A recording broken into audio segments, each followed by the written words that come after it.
नमस्कार, वीडियो में आपका स्वागत है। इस वीडियो में हम पढ़ेंगे त्रिकोणमितीय सारणी किस प्रकार से बनाएं। चलिए सबसे पहले हम साइन थीटा के मान कैसे निकालेंगे आइए देखते हैं। हमें क्या करना है, 0/4 लिखना है करनी के अंदर, अंडर रूट के अंदर, इसको वर्गमूल भी बोलते हैं। फिर 1/4 लिखना है, फिर 2/4 लिखना है, फिर 3/4 लिखना है और फिर 4/4 लिखना है। इन पांचों से हमें साइन थीटा के पांचों मान 0, 30, 45, 60 और 90 ये पांचों मान हमें इससे प्राप्त हो जाएंगे और बाकी की सारणी हम बिल्कुल आसानी से बना सकते हैं।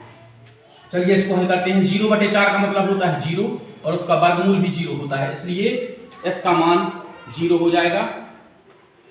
1/4 1 का वर्गमूल होता है 1 और 4 का वर्गमूल होता है 2, तो इसका आंसर होगा 1/2। तीसरा इसको हम काट देंगे, 2 से काटेंगे, 2 एकम 2, 2 दूनी 4, 1/2। अब 1 का वर्गमूल तो 1 होता है, 2 का वर्गमूल कुछ नहीं होता है, तो इसका मान हो जाएगा 1/√2 के अंदर 2। चलिए इसमें 3 का कोई वर्गमूल नहीं होता है, लेकिन 4 का वर्गमूल 2 होता है, तो 2 वर्गमूल के बाहर निकल आएगा और 3 का वर्गमूल नहीं होता है, तो 3 पे ये वर्गमूल बचेगा। तो साइन के 60 का मान हो जाएगा √3/2।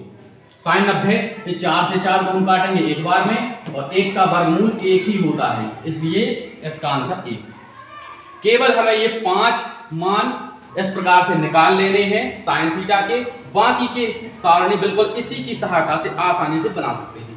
अब कॉस थीटा के मान कैसे निकालेंगे, तो कॉस थीटा के मान बिल्कुल आसान है। ये जो मान लिखे हुए हैं इन्हीं मानों को हमें पीछे से उल्टा लिख देना है। ये जो लास्ट में 1 है ये शुरू में लिख देना है, यहाँ फिर 3/2 है तो यहाँ √3/2 लिख देना है, फिर इसको लिखना है और इसके बाद 1/2 और इसके बाद ये 0। ये हो गए cos थीटा के मान, ठीक है। चलिए अब tan थीटा के मान, तो tan थीटा के मान निकालने के लिए आप tan थीटा का मान होता है sin थीटा बटे cos थीटा। चलिए tan के हम 0 का मान निकालें तो sin tan के 0 का मान निकालना है तो sin का 0 और cos का 0 मतलब 0/1। 0/1 तो 0/1 का मतलब होता है 0, तो tan के 0 अंश का मान हो जाएगा 0। चलिए अब tan 30 का मान, तो tan 30 का मान निकालने के लिए हमें sin 30 का मान और cos 30 का मान पता होना चाहिए, जो कि हम पहले ही निकाल चुके हैं। तो sin 30 का मान है 1/2 और बटे ये वाला, cos 30 का मान है √3/2। हम जानते हैं जब भी इस प्रकार से 4 संख्या हो जाए तो बटे के बटे उल्टे कर देते हैं हम, तो 1/2 ऊपर का ज्यों का त्यों गुणा लगा के ये नीचे वाली संख्या ऊपर चली जाएगी और ऊपर वाली संख्या नीचे आ जाएगी। 2 से 2 कट जाएगा तो 1/3, तो इसका मान हो गया 1/3। tan 45 का मान 1/√2 बटे 1/√2, इसको लिखेंगे हम।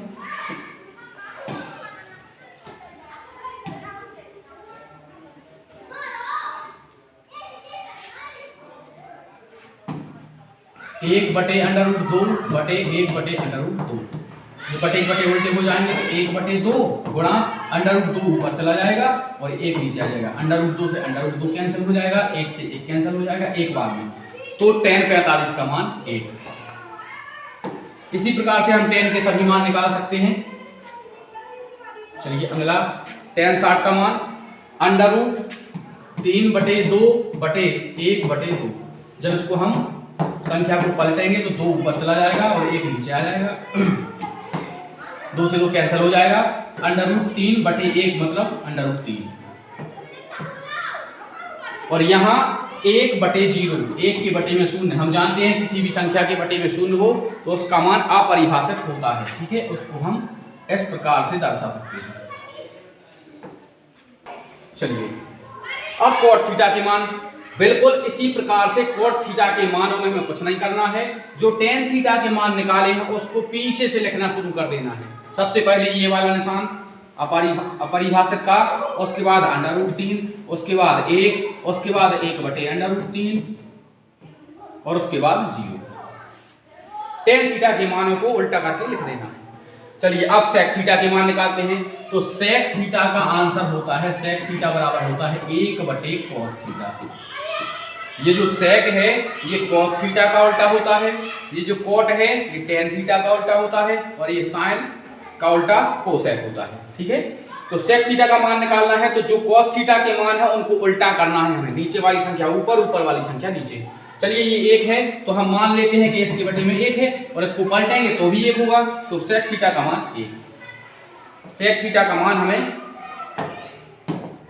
निकालते समय सेक थीटा का मान हमें कोस थीटा के मान देखना है। चलिए फिर लिखते हैं सेक 30 का मान। सेक 30 का मान, तो कोस 30 का मान होता है √3/2, और जब हमें सेक का मान चाहिए तो नीचे वाली संख्या ऊपर और ऊपर वाली संख्या नीचे, यानी कि 2/√3। इसी प्रकार से सेक 45 का मान, कोस 45 का मान होता है 1/√2, तो इसको हम पलट देंगे तो √2 ऊपर चला जाएगा, एक नीचे, और नीचे एक लिखने की जरूरत नहीं है, इसलिए इसका मान हो गया √2।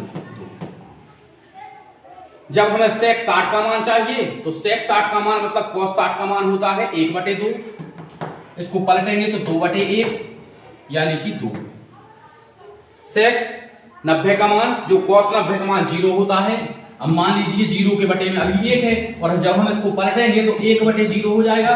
1/0 का मतलब होता है अपरिभाषित, इसका कोई हल नहीं है, इसलिए यहाँ पे ये वाला चिन्ह हम लगा देंगे।